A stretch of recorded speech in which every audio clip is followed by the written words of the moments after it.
Hey everybody, Count Vargelon here, and welcome to Project Avoiding Spoilers about Game of Thrones for the next 10 months.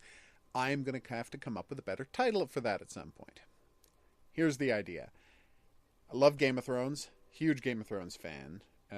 Started out watching the show, turned to the books after season 3 of the show because I was not going to wait a year to find out how that wrapped up. Read all the books really fast, and now I've become one of those people who insufferably says that the books are so much better, blah, blah, blah, blah, blah. Anyway, I lost faith in the creative ability of the showrunners to just not only to adapt the books, but to do anything, just to do any work at all back at the end of season 4. I watched season 5 anyway and was just crushingly disappointed. Anytime they tried to go off their own away from the books, it kind of went disastrously wrong.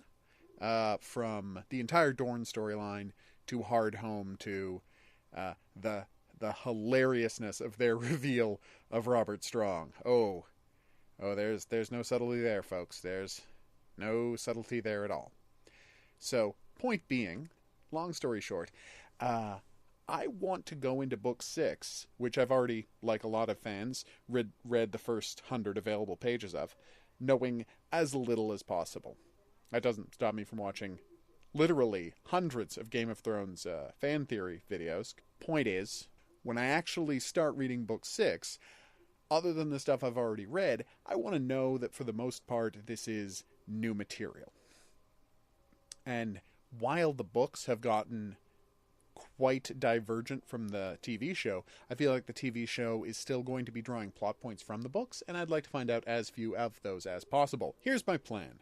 I'm going to go to the websites I usually go to. I'm going to be on Twitter. I'm going to live my life. I'm not going to plug my ears when people start talking in public. Then I'm going to report back here each week anything I find out about Game of Thrones. Hopefully it's nothing. Hopefully I can keep this under wraps. But if I find it out, well, I'm going to share the experience. Because I think, hey, it's going to be kind of fun being the person who wants to not know about Game of Thrones, but doesn't want to be a jerk about it to other people.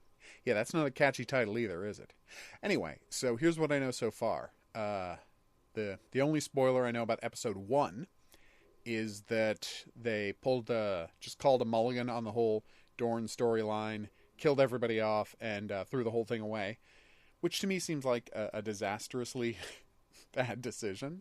But after the complete, pig's breakfast they made of the storyline last year, I understand the instinct. Although smart writers would have tried to salvage something rather than just killing everybody off. But you know what? Sometimes you just got to drop a bomb on your storyline when you're not good enough to do a good job. For episode 2, I know very little. I know there was a King's Moot, and that someone has been cast to play Euron Greyjoy, which I know that magic exists in this world, and people can look like other people. The Warlock looked like a little girl that time. So, yes, Euron could still turn out to be Dario Naharis or vice versa. I guess it is vice versa, because he would have been Euron to start with.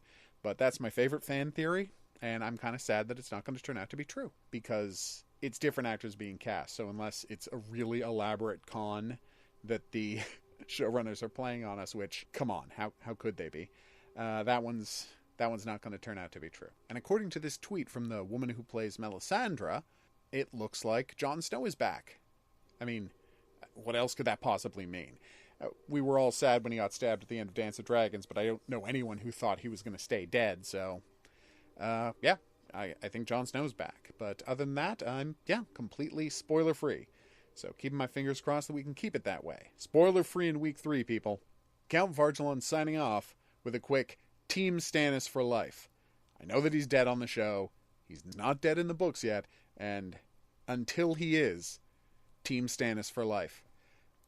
And when he does die, Team Davos for life. God, if something happens to Davos, I don't know what the hell I'm going to do. See you back here next week.